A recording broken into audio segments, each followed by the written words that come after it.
اللهم صل على سيدنا محمد يا رب صل وسلم دائما أبدا على حبيبك.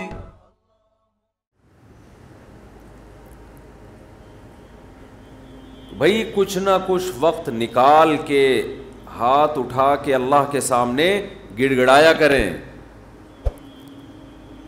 آج ہم لوگوں نے دعائیں مانگنا چھوڑ دیے. جب انسان اللہ کے سامنے دعا مانگتا ہے وہ اللہ سے باتیں کرتا ہے. اگر توجہ سے دعا مانگے, دعا ایسی چیز ہے کہ یہ اللہ اور بندے کا جتنا مضبوط کنیکشن بناتی ہے اتنا کنیکشن دنیا کی کوئی اور عبادت نہیں بناتی.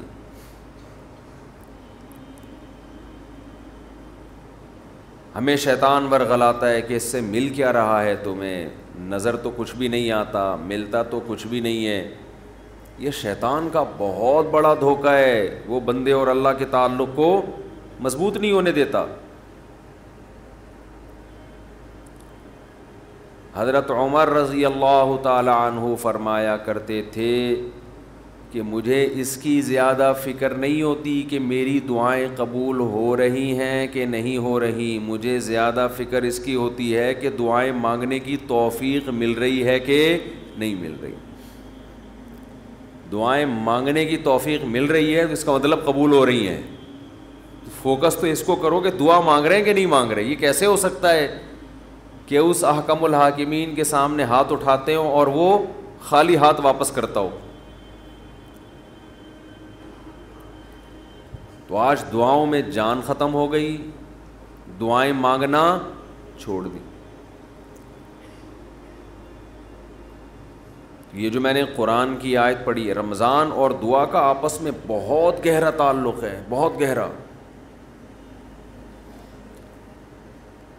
جب انسان اللہ کے لیے کوئی عبادت کرتا ہے, کوئی قربانی دیتا ہے, اللہ کا نام قرآن میں ہے شکور, قدردان. شکور کسے کہتے ہیں؟ قدردان. آپ تھوڑا کرو وہ اس کی قدر بہت زیادہ کرے.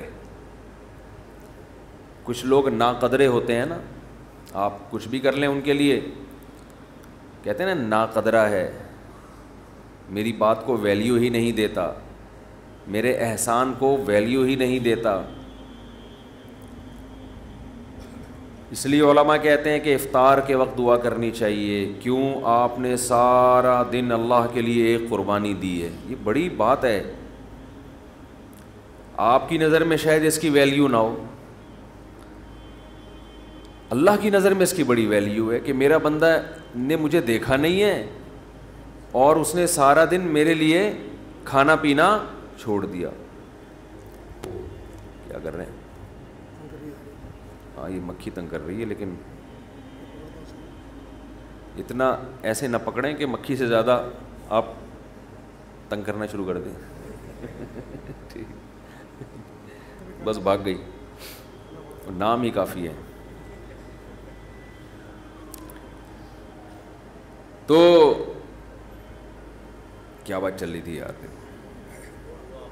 دعا کی تو چل رہی تھی یہ یہاں. ہاں افطار کی بات کر رہا تھا میں. تو ہم اس کو شاید ہلکا سمجھتے ہوں, لیکن اللہ کی نظر میں یہ ہلکا عمل نہیں ہے. اللہ کہتے ہیں مجھ پر ایمان رکھتے ہیں, مجھے مانتے ہیں. اگر اللہ کو نہ مانتے ہوتے تو کوئی کسی کے کہنے پر کھانا پینا, آج کل تو لوگ ڈاکٹروں کے کہنے پہ نہیں چھوڑ رہے. ڈاکٹر کہتا ہے کہ آپ کو نقصان دے گا کھانا پینا, آپ ڈائٹنگ کرو, مت کھاؤ, پھر بھی کھا رہے ہیں لوگ کہ مر جائیں لیکن کھانا نہ چھوڑیں. یہ کتنی بڑی اللہ کی رحمت ہے. اللہ تعالیٰ پورے رمضان میں ہم سے کھانا پینا چھڑوا دیتے ہیں, توفیق دے دیتے ہیں. تو میرے اور آپ کے دل میں شاید قدر نہ ہو, لیکن اللہ تو قدردان ہے, وہ اس عمل کی بہت زیادہ قدر کرتا ہے. اس لیے کہتے ہیں کہ افطار کے وقت دعائیں قبول ہوتی ہیں. تضرع کا وقت ہے, عاجزی کا وقت ہے. تو دعائیں خوب کثرت سے کیا کریں. دعاؤں میں عاجزی، گڑ گڑانا، لجاجت کرنا. نبی صلی اللہ علیہ وسلم نے فرمایا دعا رو کے مانگو، اور رونا نہ آئے تو رونے جیسی صورت بنا لو، صورت بنا لو رونے جیسی. ہمارے نبی نے ہمیں، کیونکہ اللہ کے سفیر ہیں نا، اللہ کا پیغام لے کر آئے، تو ہر چیز میں ہمیں گائیڈ کر دیا ہے. غیر مسلم کے پاس نہ مانگنے کا طریقہ ہے، کس سے مانگنا ہے یہ بھی نہیں پتہ، کیا مانگنا ہے یہ بھی نہیں پتہ. کبھی ادھر جا کے مانگ رہا ہے، کبھی ادھر جا کے مانگ رہا ہے، یہ بھی نہیں پتہ مانگنا کس سے، کیسے مانگنا ہے. کوئی یوں مانگ رہا ہے، کوئی کسی اور اسٹائل سے مانگ رہا ہے، یہ بھی نہیں پتہ. کون سے ٹائم پہ مانگنا ہے جس میں قبولیت کا امکان زیادہ ہے، یہ بھی نہیں پتہ.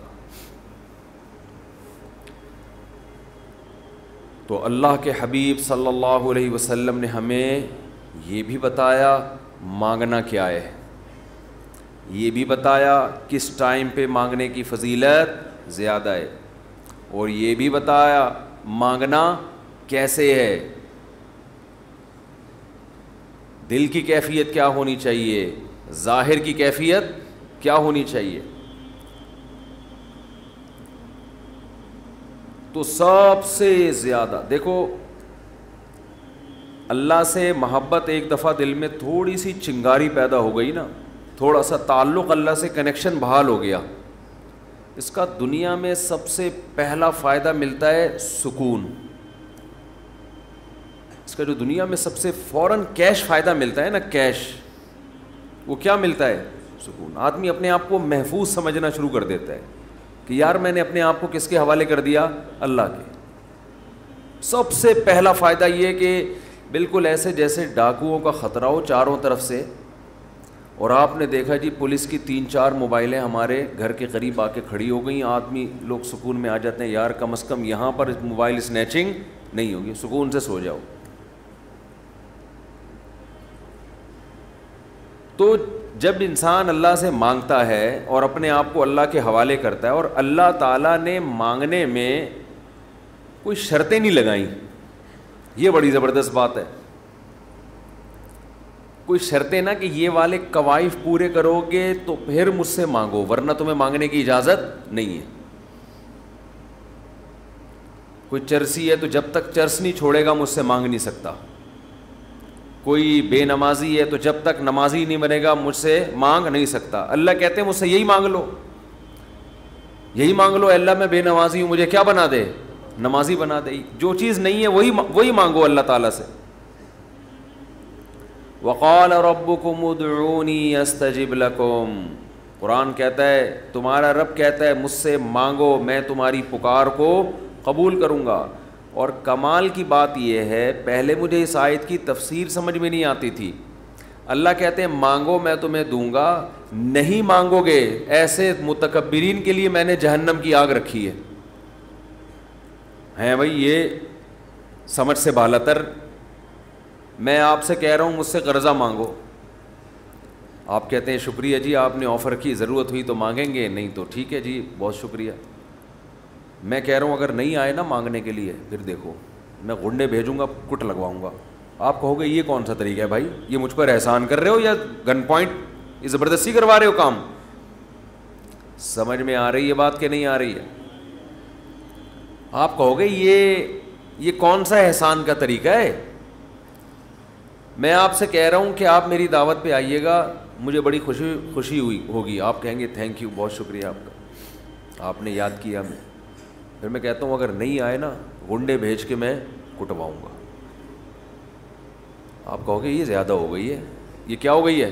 یہ دعوت نہیں ہے، یہ تو ایک طرح کا جرمانہ ہے میرے اوپر لگا دیا تم نے. میں آپ سے کہتا ہوں بھائی میں علاقے کا ناظم ہوں، میں علاقے میں یہ تھانے کا میں ڈی ایس پی ہوں، کوئی مسئلہ ہو میرے پاس آنا. آپ کہیں گے سر آپ کا بہت شکریہ، آپ کا ٹرانسفر ہوتے ہی آپ نے سب سے پہلے مجھے یاد کی ہے، کوئی بھی ضرورت ہوگی آپ کو بتاؤں گا. میں آگے سے تڑی لگا دی. اگر تمہیں کوئی ضرورت پڑی اور نہیں بتایا نا ہے بھائی، سب سے پہلے لاکر میں تمہیں ڈالوں گا. تو آپ کہیں گے سر یہ آپ مجھے عزت دے رہے ہیں، یہ میری توہین کر رہے ہیں. تعجب کی بات ہوگی کہ نہیں ہوگی؟ تو اللہ تعالیٰ تو یہی انداز اختیار کر رہے ہیں کہ مجھ سے مانگو میں تمہیں دوں گا. ان الذین یستکبرون عن عبادتی سیدخلون جہنم داخرین. نہیں مانگا تو ایسے لوگ ذلیل ہو کر جہنم میں داخل ہوں گے. یہ کچھ بات سمجھ میں آ رہی ہے بھائی؟ یہ تو عجیب سی بات ہے نا کہ مانگو, نہیں مانگا تو میں نہیں چھوڑوں گا تمہیں. اصل بات یہ ہے کہ علاقے میں ایس ایچ او آیا, کوئی محلے کا دادا آیا, وہ آپ سے کہتا ہے کوئی پرابلم ہو بتانا, آپ کہتے ہیں بڑی نوازش آپ کی, پھر بھی آپ اس کو پرابلم نہیں بتاتے, وہ غصہ نہیں آتا, اس کو غصہ نہیں آتا, اس لیے کہ وہ مخلوق ہے, وہ عاجز ہے. اسے پتہ ہے کہ بعض دفعہ بندے کو کام پڑتا ہی نہیں ہے, بعض دفعہ پڑتا ہے تو اس کے کوئی دوسرے تعلقات ہوتے ہیں, بعض دفعہ کام پڑتا ہے لیکن وہ چاہتا ہی نہیں ہے کہ کام ہو, ایسا ہی رہے معاملہ. لیکن اللہ کے ہاں یہ تینوں آپشن آپ کے پاس نہیں ہیں. آپ یہ کہیں کہ اللہ تو نے مجھ سے کہا تھا کہ میں تجھ سے مانگوں, لیکن میری کوئی ایسی ضرورت ہی نہیں جو میں مانگوں تجھ سے, یہ کہہ سکتے ہو کیا ہے بھائی؟ اس کا مطلب تم اللہ سے مستغنی ہو گئے. اللہ کے دیے بغیر بھی تمہیں دائیں بائیں سے تمہارے کھانچے کھلے ہوئے ہیں, جو اگر کھلے ہوئے ہیں تو وہ کھانچے کس کے اختیار میں ہیں؟ وہ تو اللہ کے ہاتھ میں ہیں. آپ یہ بھی کہہ سکتے ہو کہ مجھے اس لیے مانگنے کی ضرورت نہیں کہ میرے تو سارے مسائل حل ہو رہے ہیں, میں صبح میری جاب لگی ہوئی ہے, میری تنخواہ ہے, ایک ملٹی نیشنل کمپنی میں اچھی سیٹ پر بیٹھا ہوا ہوں میں, میری سیلری گھر آ جاتی ہے, مہنگائی بھی نہیں ہے, پیٹرول بھی نئی حکومت نے سستا کر دیا ہے وغیرہ وغیرہ, تو اب تو کوئی مسئلہ ہی نہیں ہے. تو اللہ کہے گا اگر کوئی مسئلہ نہیں ہے بالفرض, اول تو پاکستان میں ہو اور مسئلہ نہ ہو, یہ ہو نہیں سکتا. یہ تو پھر اس کا مطلب ہے آپ سو رہے ہیں, آپ کی کوئی اٹھائے گا اور آنکھ کھل جائے گی آپ کی. تو آپ کے ساتھ اگر کوئی مسئلہ نہیں ہے, آپ ان اسباب کو دیکھ رہے ہو, اس کا مطلب آپ سمجھتے ہو کہ ہوتا اسباب سے ہے, اللہ سے نہیں ہوتا. بھئی اللہ تو جب چاہے ان اسباب کو فیل کر دے. آپ اپنے آپ کو خدا سے مستغنی سمجھ رہے ہو, آپ سمجھ رہے ہو مجھے خدا کی ضرورت نہیں ہے. اس پر اللہ عذاب دے گا کہ تو اپنے آپ کو یہ سمجھ کیسے بیٹھا کہ تجھے ضرورت نہیں ہے میری. یہ ایسے محلے کا کوئی دادا آیا اور سارے کام اس کے ہاتھ میں, اس نے آپ سے بولا کوئی تنگ کرے تو مجھے بتانا, اور اسے پتا ہے کوئی نہ کوئی تنگ کر رہا ہے اس کو, آپ پھر بھی نہیں بتا رہے اس کو. وہ بلائے گا, بولے گا بھائی آپ کیوں نہیں بتا رہے؟ آپ کہتے ہیں بھائی کوئی مجھے تنگ کر رہا ہے تو میں برداشت کر رہا ہوں اس لیے نہیں بتا رہا, اس پہ غصہ نہیں آئے گا اس کو. لیکن اگر آپ نے اس سے کہا کوئی مجھے تنگ کر رہا ہے, میں آپ کو اس لیے نہیں بتا رہا کہ مجھے پتہ ہے کہ میرے جاننے والے ہیں وہ مجھے بچا لیں گے, اس دادے کو غصہ آئے گا کہ میرے علاوہ کون اس محلے کا دادا ہے بھائی, آئے گا کہ نہیں آئے گا؟ تو اللہ کے سامنے ہم یہ بھی نہیں کہہ سکتے کہ اللہ یہ پریشانیاں مجھے تنگ کر ہی نہیں رہی ہیں, مجھے کوئی ٹینشن ہے ہی نہیں, یہ بھی نہیں کہہ سکتے. اس لیے نہیں کہہ سکتے کہ ہم انسان ہیں, مخلوق ہیں, اللہ کے ہاتھ میں سارے اسباب ہیں. وہ جب پریشان کرنے پر آئے گا, وہ مصیبتیں دینے پر آئے, ہم میں سے کسی میں دم نہیں ہے کہ ان مصیبتوں کو اس کی توفیق کے بغیر برداشت کر لیں. یہ ممکن نہیں ہے, اور یہ بھی ممکن نہیں ہے اس کے علاوہ کوئی وہ مصیبتیں ہم سے دور کر دے. تو کتنی بڑی وعید ہے دعا نہ مانگنے پر. اور جو لوگ دعا نہیں مانگتے, حقیقت یہ ہے کہ وہ اپنے آپ کو دعا سے مستغنی سمجھتے ہیں. وہ کہتے ہیں مجھے ضرورت کیا ہے. میں ایک چٹکلا سناتا ہوں نا ایسے موقع پہ. ایک آدمی اپنا گدھا بیچنے جا رہا تھا بازار میں. کسی نے پوچھا کیا کر رہا ہے؟ اس نے کہا کہ یہ گدھا میں جاؤں گا مارکیٹ میں لاکھوں کا بکے گا. کسی نے کہا کہ انشاءاللہ کہہ دے کہ اگر اللہ نے چاہا. اس نے کہا انشاءاللہ, یعنی اللہ نے چاہا کہنے کی کیا ضرورت ہے؟ گدھا میرے ہاتھ میں, نسل اس کی اچھی ہے, مارکیٹ میں گدھے کی مانگ بھی ہے. گدھے مارکیٹ سے کیا ہو گئے ہیں؟ شارٹ. اگر وہ ہماری مارکیٹوں میں آتا, اسمبلیوں میں آتا, پتہ چلتا ہے یہاں مارکیٹ سے شارٹ نہیں ہے, ہول سیل کے حساب سے ہمارے یہاں.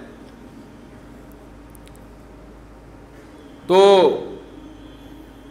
اب اسے لوگ کہہ رہے ہیں کہ بھائی بول دے اگر اللہ نے چاہا. وہ کہہ رہے ہیں اللہ نے چاہا کہ سب کچھ صحیح ہے, سب کچھ صحیح ہے.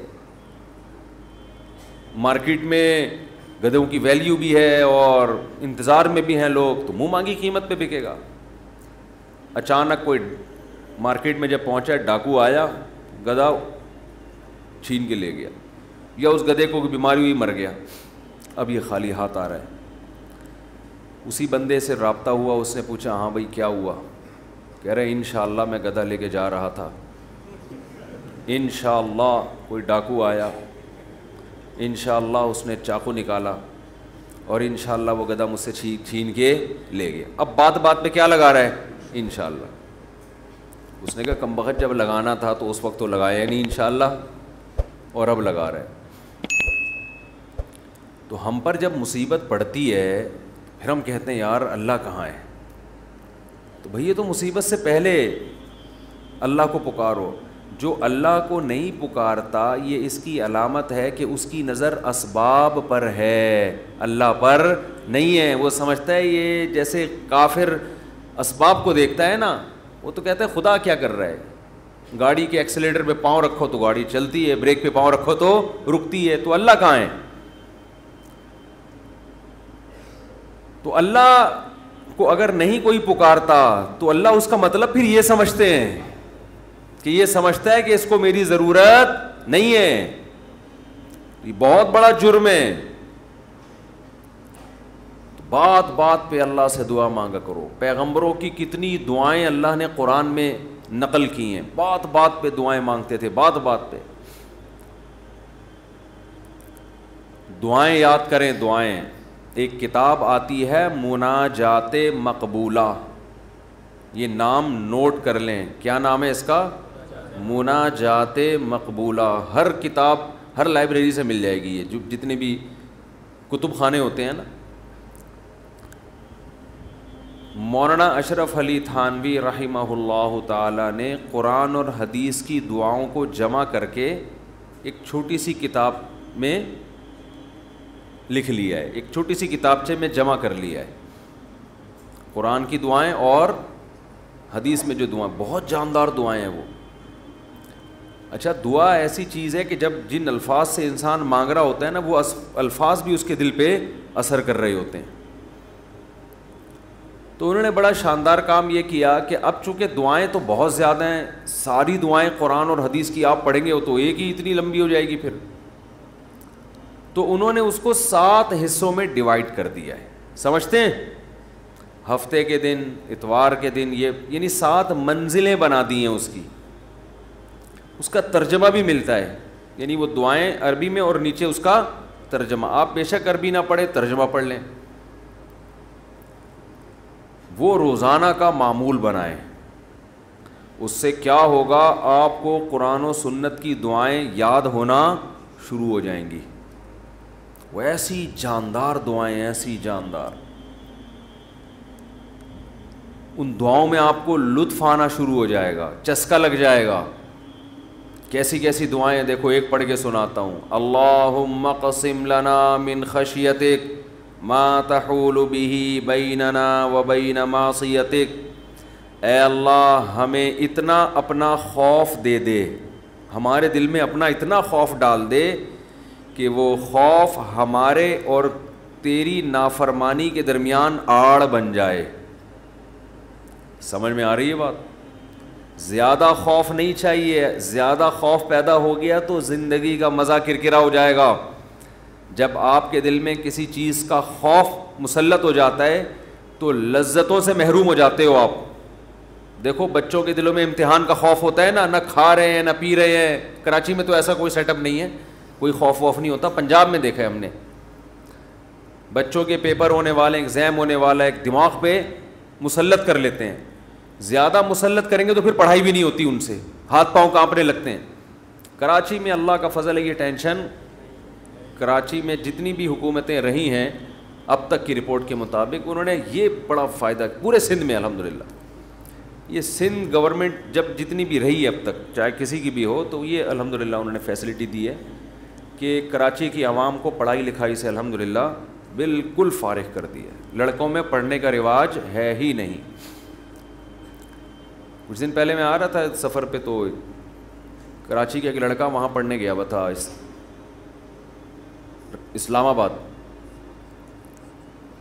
ایبٹ آباد میں شاید کیڈٹ کالج، بال کیڈٹ کالج میں پڑھ رہا تھا. تو میں نے کہا کراچی میں، نارتھ کراچی میں کہیں رہتا تھا یا ناظم آباد میں، وہاں گیا ہوا. اس نے کہا بھائی ہمارے ابا اماں نے اچھا فیصلہ کیا، مجھے وہاں ایڈمیشن کرا دیا، میں پڑھ لیتا ہوں، چھٹیوں میں گھر آ جاتا ہوں. تو وہ بتا رہا تھا کہ یہ کراچی میں، وہ مجھے کہہ رہا تھا کہ ہم حیران ہوتے ہیں کراچی میں جان تو وہاں کوئی ہے ہی نہیں، پڑھائی لکھائی کی بات ہی نہیں ہے. کہہ رہے یہاں ہو تو ہر آدمی، میں نے دیکھا ہے پنجاب میں ہر بچہ پڑھائی کی بات کر رہا ہے، سب پڑھائی میں آگے نکلنے کی کوشش کر رہے ہیں، کچھ بزنس میں آگے جانے کی کوشش کر رہے ہیں. یہاں ہو تو پڑھے ہوئے ہیں.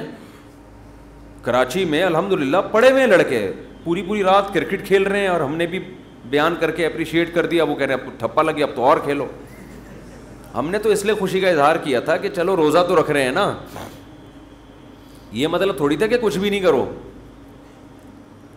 تو یہاں الحمدللہ یہ سہولت ہے کہ یہاں آپ پڑھنے کے علاوہ دنیا کا ہر کام کر سکتے ہیں کراچی میں، اور پڑھے بغیر آپ کو ڈگریاں مل جاتی ہیں. وہ الگ بات ہے، اپنا بھی بیڑا غرق اور قوم کا بھی بیڑا غرق ہوتا ہے. نہ خود کچھ آتا ہے، نہ ترقی تھوڑی کر سکتا ہے آدمی فالتو ڈگریاں لے کے، وہ پکڑا جاتا ہے کہیں نہ کہیں. ایک ہمارے مشہور ڈاکٹر تھے جو بڑے اچھے ڈاکٹر تھے، کیا ہیں ڈاکٹر، جب ان کی جعلی ڈگریاں پکڑی گئیں، لوگوں نے کہا یار ڈگری کو چھوڑو، بندہ میں قابلیت ہے. تو وہ تھوڑے دنوں میں قابلیت کبھی ایسی کی تیسی ہو گئی. جو اندر سے ہوتا ہے نا تھوڑے دنوں میں آدمی وہ آ جاتا ہے، آپ چھپا نہیں سکتے زیادہ عرصہ. تو جعلی ڈگریاں جعلی ہی ہوتی ہیں، پکڑا جاتا ہے آدمی. تو میں یہ بتا رہا تھا کہ قرآن کیا کہتا ہے، حدیث کیا کہتی ہے. نبی نے دعا سکھائی کہ اے اللہ اتنا خوف، زیادہ خوف مسلط ہو گیا تو پڑھائی سے بھی گئے، نیند سے بھی گئے، کھانے سے بھی گئے. تو اللہ کا بھی اگر زیادہ خوف پیدا ہو گیا صحت بھی خراب ہوگی. بعض لوگوں کے دل میں جہنم کی آگ کا بہت خوف مسلط ہو جاتا ہے، وہ عبادت سے بھی جاتے ہیں، پھر وہ لائف کو جتنا انجوائے کرنا چاہیے جس شریعت نے اجازت دی اتنا بھی نہیں کر پاتے. تو اس لیے ہمارے نبی نے دعا سکھائی، اللہم اقسم لنا من خشیتک ما تحول به بیننا وبین معصیتک. یہ میں مناجات مقبولہ کی دعاؤں کا ایک تھوڑا سا تعارف پیش کر رہا ہوں آپ کے سامنے کہ کتنی پیاری دعائیں ہیں. اے اللہ ہمیں اتنا خوف اپنا دے دے جو ہمارے اور تیری نافرمانی کے درمیان آڑ. کیونکہ خوف کا مقصد ڈرنا برائے ڈرنا نہیں ہے، خوف کا مقصد ہے جہنم سے بچنا. اور وہ جب بچیں گے جب گناہ سے بچیں گے. تو کم سے کم اتنا خوف تو ہو کہ جب گناہ کی طرف دل مائل ہو تو تیرا خوف رکاوٹ بن جائے، گناہ سے روک لے ہم کو. وَمِن طَاعَتِكَ مَا تُبَلِّغُنَا بِهِ جَنَّتَكَ. اپنی اطاعت کا اتنا جذبہ دے دے جو ہمیں جنت تک پہنچا دے. کیا ہو گیا بھائی، کیا ہوا؟ اچھا، وَمِن طَاعَتِكَ مَا تُبَلِّغُنَا بِهِ جَنَّتَكَ، یہ اسی کی تکمیل ہے. وَمِنَ الْيَقِينِ، یہ بڑا پیارا جملہ ہے. وَمِنَ الْيَقِينِ مَا تُهَوِّنُ بِهِ عَلَيْنَا مَصَائِبَ الدُّنْيَا. اے اللہ اپنا اتنا یقین دے دے، اتنا یقین، تیری ذات پہ اتنا یقین آ جائے کہ تو سب کچھ کرنے والا تو ہی ہے. اتنا یقین آ جائے کہ دنیا کی مصیبتیں ہلکی لگنے لگیں، ڈپریشن میں نہ جائیں ہم مصیبتوں کی وجہ سے. جو اللہ کو نہیں مانتے نا، جب وہ دیکھتے ہیں کوئی ٹینشن آ رہی ہے تو وہ کہتے ہیں یار اس ٹینشن کی یہ وجہ ہے اور یہ وجہ تو ختم نہیں ہوگی، تو میں تو ٹینشن میں زندگی گزاروں گا. وہ خودکشی کی طرف جائیں گے.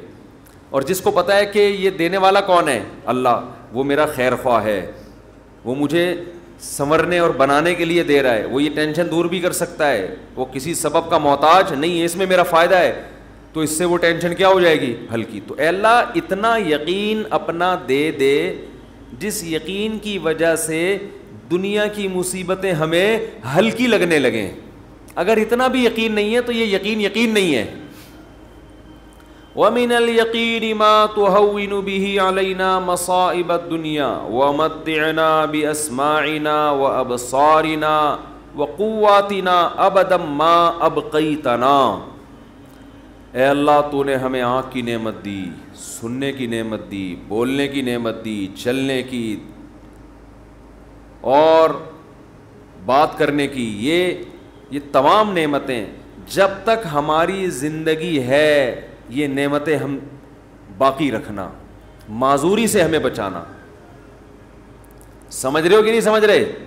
آج لوگ دولت مانگ رہے ہوتے ہیں, صحت کو فوکس نہیں کر رہے. آنکھ کی بینائی چلی جائے خدا نخواستہ, کیسی اندھیر زندگی ہے. سننے کی طاقت چلی جائے. وَمَتِّعْنَا بِأَسْمَاعِنَا وَأَبْصَارِنَا وَجَمِيعَ قُوَّاتِنَا أَبَدًا مَا أَبْقَيْتَنَا وَاجْعَلْهُ الْوَارِثَ مِنَّا. یہ اس سے بھی زیادہ خاندانی جملہ. کافر بھی چاہتا ہے کہ میری آنکھوں میں دیکھنے کی طاقت, کانوں میں سننے کی طاقت, زبان میں بولنے کی طاقت, میری تمام جو جسم کے پارٹس ہیں وہ صحیح رہیں تاکہ میں دنیا کی نعمتوں سے مزے اڑاؤں.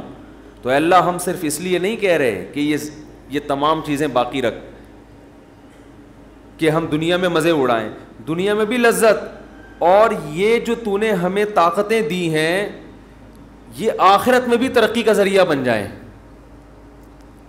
تو ڈبل مزے ہو گئے کہ نہیں ہو گئے ہیں بھائی؟ کیونکہ جس آدمی میں قوت اور طاقت نہیں ہوتی مختلف چیزوں کی, وہ آخرت کے کام بھی زیادہ نہیں کر سکتا. تو وَاجْعَلْهُ الْوَارِثَ مِنَّا, ان کے اثرات باقی رہے, قیامت کے دن فائدہ ہو. ان آنکھوں سے ہمیں, ان کان سے اچھی بات سنی تھی اور ہدایت مل گئی, تو یہ فائدہ ہو گیا نا اس کان کا آخرت میں. آنکھوں سے اچھی چیز دیکھی اور ہدایت مل گئی, اللہ کی نشانیاں دیکھیں اور عبرت حاصل ہوئی ان آنکھوں سے, ماں باپ کی زیارت کی, بیت اللہ حج کی, اللہ کے گھر کی زیارت کی.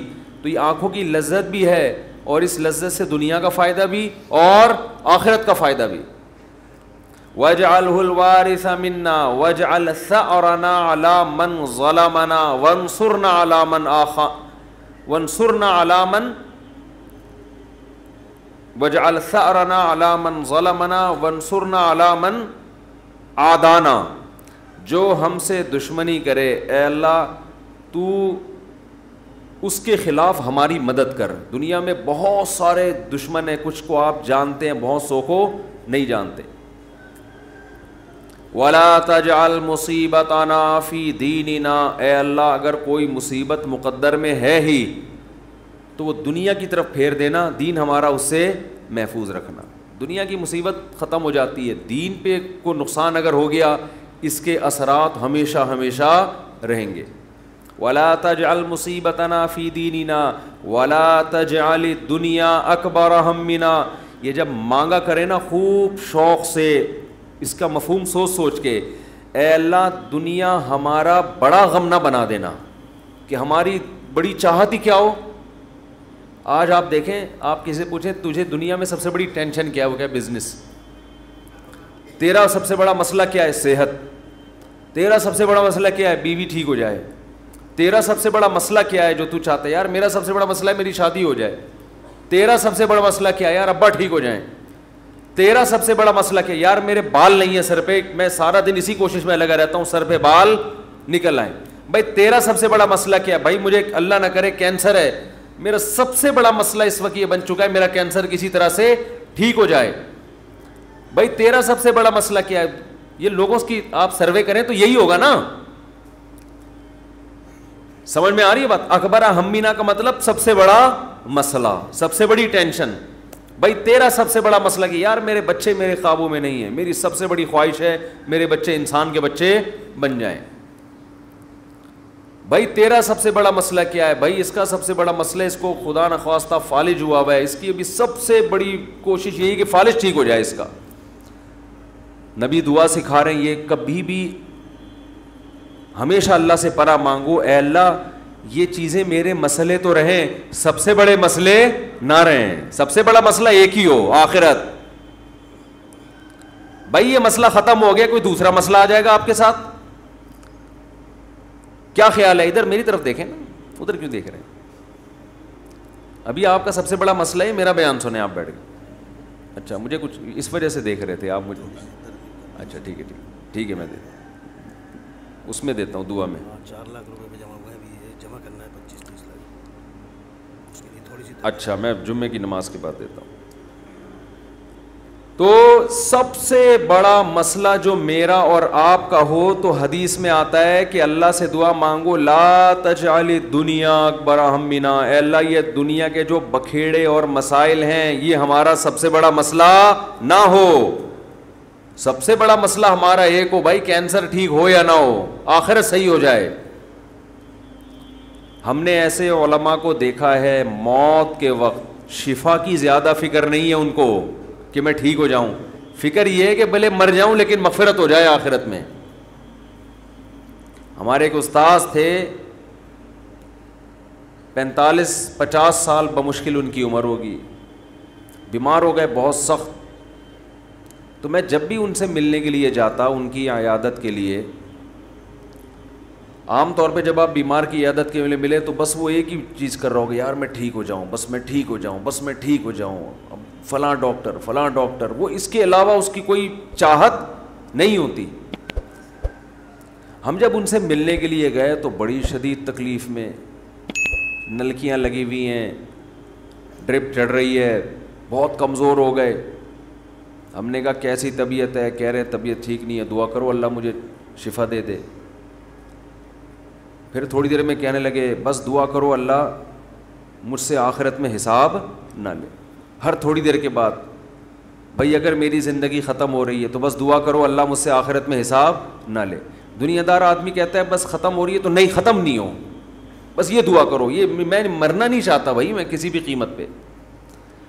وہ اللہ سے مانگ بھی رہے ہیں کہ شفا, ہم اللہ کے بندے ہیں, ہم نے اللہ کے سامنے یہ تھوڑی کہنا ہے کہ اللہ تیری مرضی ٹھیک کرتا ہے تو کر دے, نہیں تو نہیں, یہ نہیں. ہم نے تو دعا تو یہی مانگنی ہے اللہ ہم کمزور ہیں ٹھیک کر دے. بڑا مسئلہ اس سے بھی بڑا ہے ایک, وہ کیا ہے؟ آخرت. کمپیئر ہے, کمپیریٹیو ڈگری ہے. اگر کوئی مسئلہ آپ کا سب سے بڑا ہے تو آخرت اس سے بھی بڑا مسئلہ ہونا چاہیے. اگر آپ کا مسئلہ آپ کی بیگم ہے تو آخرت اس سے بھی بڑا مسئلہ ہونا چاہیے. اکبر ہمنا, سب سے بڑا مسئلہ میرا اور آپ کا کیا ہونا چاہیے؟ اللہ. اب یہ ہم کبھی بیان میں سن لیتے ہیں, لیکن جب آپ پراپر یہ دعائیں مانگتے رہیں گے, اے اللہ میرا سب سے بڑا مسئلہ دنیا نہ ہو, تو دل پہ اثر ہوگا کہ نہیں ہوگا, اس کا استحضار ہوگا کہ نہیں ہوگا کہ میں تو اللہ سے بار بار یہی مانگتا ہوں کہ میرا سب سے بڑا مسئلہ دنیا نہ ہو, اور آج میں نے سب سے بڑا مسئلہ اس کو بنایا ہوا ہے. وَلَا تَجْعَلِ الدُّنْيَا أَكْبَرَ هَمِّنَا وَلَا مَبْلَغَ عِلْمِنَا, میری نالج کی انتہا بھی دنیا نہ ہو. آپ کی نالج گھوم پھر کے کس کی طرف آتی ہے؟ دنیا کی طرف. تو اس کا بھی وہی مفہوم ہے جو پہلے والے جملے کا مفہوم ہے. وَلَا مَبْلَغَ عِلْمِنَا وَلَا غَایَةَ رَغْبَتِنَا وَلَا تُسَلِّطْ عَلَيْنَا مَن لَّا يَرْحَمُنَا, اے اللہ کوئی ایسا شخص ہم پہ مسلط نہ کر جو ہم پہ رحم نہ کرے. ہر آدمی کے اوپر کوئی نہ کوئی ہوتا ہے. آپ گھر کے سربراہ ہیں تو عورت کے اوپر آپ مسلط ہیں, وہ یہ دعا مانگ سکتی ہے. آپ دفتر میں جاتے ہیں تو آپ کا باس آپ پہ مسلط, علاقے کا ناظم آپ پہ مسلط, صدر وزیر اعظم آپ پہ مسلط. تو اللہ جو بھی ہمارے بڑے ہیں ان کی طبیعت میں رحم کا جذبہ رکھ. وَلَا تُسَلِّطْ عَلَيْنَا مَن لَّا يَرْحَمُنَا وَلَا لا تجعل الدنیا اکبر ہمنا ولا مبلغ علمنا ولا غایت رغبتنا ولا تسلط علینا من لا یرحمنا. یہاں تک دعا ہے یہ, اور بہت ساری دعائیں. اللہم اجعل حبک احب الاشیاء الی, اے اللہ میں دنیا میں جتنی چیزوں سے محبت کرتا ہوں, میں نہیں کہہ رہا کہ وہ محبت ختم کر دے, اپنی محبت ان تمام چیزوں پہ غالب کر دے. سب سے محبت ہو, لیکن جہاں تیری محبت اور مخلوق کی محبت میں ٹکراؤ ہو وہاں غالب کون ہو؟ تیری محبت. کیا مطلب؟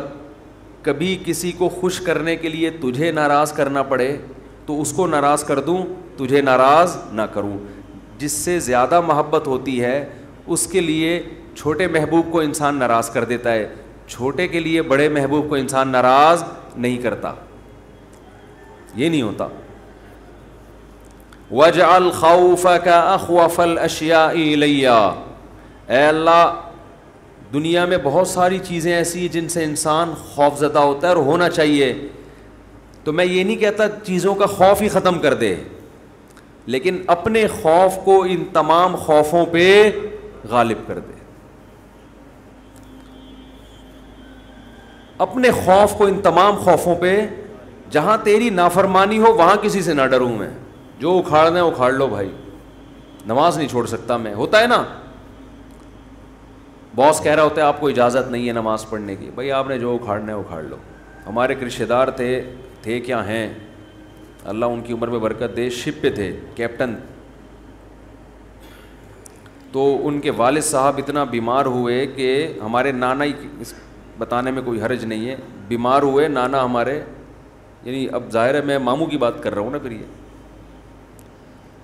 تو بیمار ہو گئے، وہ ان کو اطلاع دی گئی شپ پہ کہ آپ کے والد صاحب بستر مرگ پر ہیں، بس اب دنیا سے جانے والے ہیں۔ انہوں نے کمپنی کو کہا کہ میرے والد صاحب کی طبیعت بہت خراب ہے، میں اس آخری وقت میں اپنے باپ کے ساتھ ہونا چاہتا ہوں۔ وہ بتا رہے تھے خود، کمپنی نے کہا کہ چھٹی نہیں ہے آپ کو، انہوں نے کہا ایسی کی تیسی، صحیح ہے نا، پکڑو اس کو،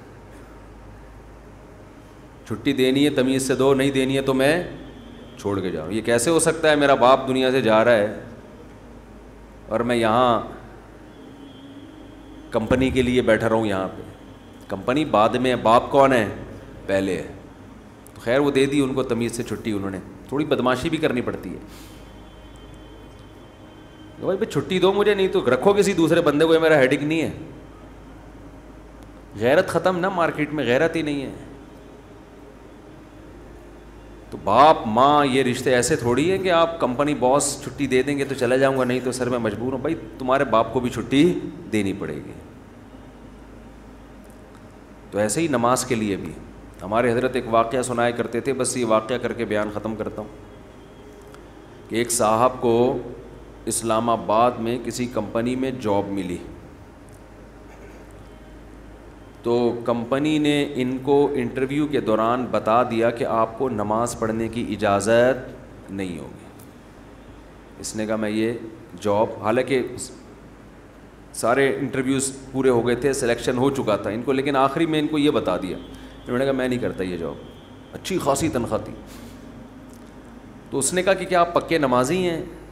اس نے کہا نہیں میں تو نماز نہیں پڑھتا۔ میں کہ جب آپ ویسے ہی نہیں پڑھتے ہیں بھائی تو پھر آپ کو کیا مسئلہ ہے؟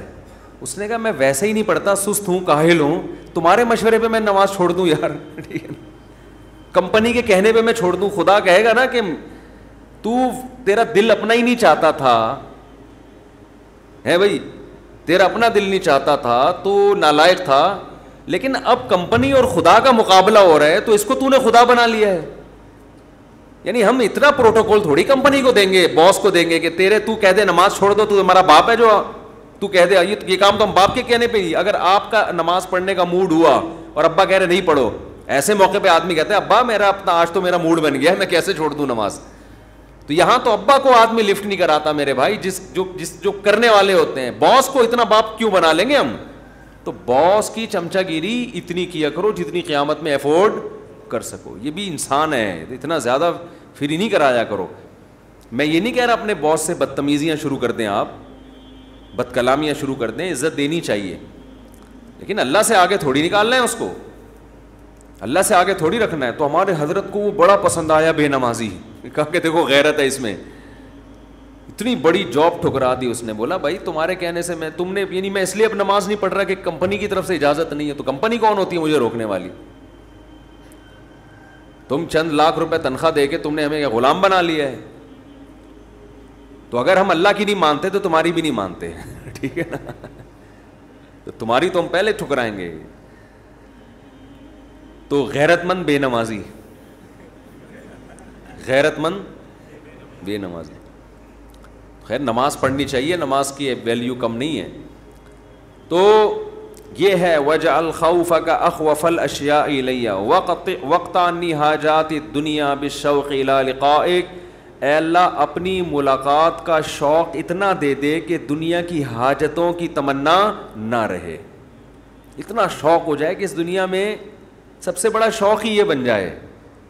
تو پھر یہ ثانوی درجے میں ہوں. اور آخری جملہ اس دعا کا وَإِذَا أَقْرَرْتَ أَعْيُنَ أَهْلِ الدُّنْيَا مِن دُنْيَاهُمْ فَأَقْرِرْ عَيْنِي مِنْ عِبَادَتِكَ. اے اللہ جب لوگوں کی آنکھیں اس دنیا سے ٹھنڈی ہوں, کسی کا کو پتہ چلا کہ بحریہ ٹاؤن میں 3 پلاٹ اس کے نام نکل آئے, آنکھیں ٹھنڈی ہو گئیں, بتاتا پھر رہے ہو بھائی ماشاءاللہ ادھر رشتہ ہو گیا, ہاں بھائی مفتی صاحب کا بیان اثر کر گیا ہے, آنکھیں ٹھنڈی ہوتی نا, گاڑی آ گئی, پیسہ آ گیا.